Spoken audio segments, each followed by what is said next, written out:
नमस्कार दोस्तों, कैसे हैं आप लोग। आज मैं आप लोगों को बहुत ही इंटरेस्टिंग कहानी सुनाने जा रहा हूँ। एक कौवे और कोयल की कहानी। तो आइए हम सुनते हैं। कागा काको जग हरे कोयल कूकू दे। कागा काको जग हरे कोयल कूकू दे, और मीठी वचन सुनाए के जग अपना कर ली। कोयल के लिए बहुत ही ये प्रसिद्ध कहानी है। कौवे और कोयल में एक बार बहस छिड़ गया। कौवे ने कोयल से कहा कि जहाँ हम जाते हैं वहाँ हमारे साथ भेदभाव होता है। लोग हमें बैठने से पहले ही उड़ा देते हैं।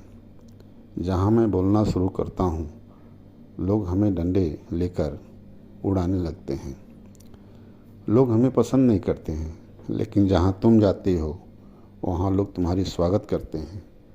जब तुम बोलती हो तो तुम्हारे आवाज़ को प्रेम से लोग सुनते हैं और कहते हैं कि बसंत ऋतु आ गया। ऐसा क्यों? इतना बड़ा भेदभाव क्यों? अब मैं इस समाज में नहीं रहूँगा। मैं वहाँ जाना चाहता हूँ जहाँ पर लोग हमारी कदर करें, जहाँ पर लोग हमें पसंद करें, हमारा मान सम्मान करें। कोयल ने जवाब दिया कि जहाँ भी जाओ तुम्हारा मान सम्मान और तुम्हारी कदर तब तक नहीं होगी जब तक कि तुम अपने स्वभाव और नज़रिए में बदलाव नहीं लाओगे। तुम्हें कहीं जाने की ज़रूरत नहीं है। तुम्हें अपने नज़रिए में बदलाव लाने की ज़रूरत है, जिससे कि तुम्हारा अलग पहचान बन सके और तुम्हें लोग प्रेम कर सकें। ऐसा नियम लोगों पर भी लागू होता है। ऐसा नियम जो हमें बदल देता है। हमें अपने हालात से हताश और परेशान होने की ज़रूरत नहीं है, बल्कि उसके में सुधार लाने की ज़रूरत है। हमें अपनी नज़रिया बदलने की ज़रूरत है। लोगों से हमें क्या चाहिए ये ना सोचकर लोगों को हमें क्या देना है इसके बारे में ध्यान देने की ज़रूरत है। प्रेम पाना है तो प्रेम बांटने की ज़रूरत है। यही नेचर का नियम है, जो बांटोगे वही मिलेगा। कोयल और कौवे की तरह ये हम पर भी निर्भर करता है कि हमें लोग किस नज़रिए से देखें और किस तरह से पसंद करें। हम कोयल की तरह क्या पाना चाहते हैं और कौवे की तरह क्या खोना चाहते हैं, ये हमारे स्वभाव पर ही निर्भर करता है। इसलिए हमें अपने स्वभाव को पढ़ना चाहिए, उसमें सुधार लाना चाहिए, अपनी कमियों को दूर करने की कोशिश करनी चाहिए, प्रेम बांटना चाहिए और लोगों को अच्छी चीज़ सिखाना चाहिए और सीखना चाहिए। क्योंकि ये हमारा स्वभाव ही होता है जो हमें समाज में एक अलग पहचान बनाना सिखाता है।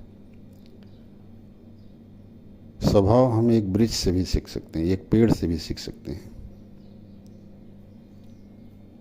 एक वृक्ष होता है, न जाने कितने फूल देता है और कितने फूल मुरझा के टूट जाते हैं, गिर जाते हैं, लेकिन फिर भी वो अपनी सृजनात्मक क्षमता नहीं छोड़ता है और हर पल नए फूल को जन्म देने की काम करता रहता है। कोई भूल कर हमें ये सोचना चाहिए कि हम नया क्या कर सकते हैं जो हमारे जीवन में सुधार ला सके, हमारे जीवन को खुशियों से भर सके और आनंद होकर। स्वभाव हमें ज़िंदगी जीने की कला सिखा देती है। इस कला को सीखने के लिए हमें खुद ही प्रयास करना पड़ेगा। पशु, पक्षी, पर्वत, प्रकृति के कुछ बहुत सारे ऐसे रहस्य हैं जो हमें अच्छे से अच्छे स्वभाव और आगे बढ़ने के संदेश देते हैं, सिखाते हैं। मनुष्य एक इस दुनिया का सबसे सर्वश्रेष्ठ प्राणी है। जो सीखना चाहता है उसे कोई नहीं रोक सकता, और जो सिखाना चाहता है उसे भी कोई रोक नहीं सकता। बस ये हम पर निर्भर करता है कि हमें क्या सीखना है और क्या सिखाना है। तो दोस्तों, ये कहानी कैसी लगी? उम्मीद करता हूँ आप लोगों को अच्छी लगी होगी। Thank you so much.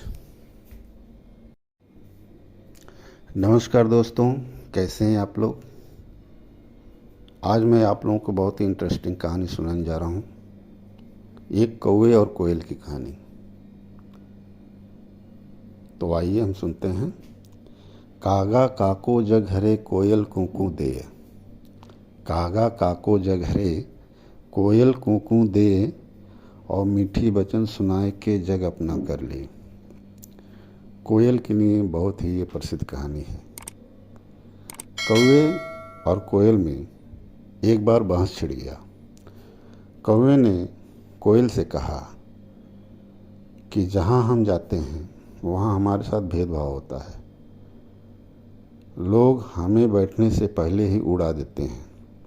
जहाँ मैं बोलना शुरू करता हूँ लोग हमें डंडे लेकर उड़ाने लगते हैं। लोग हमें पसंद नहीं करते हैं, लेकिन जहाँ तुम जाती हो वहाँ लोग तुम्हारी स्वागत करते हैं। जब तुम बोलती हो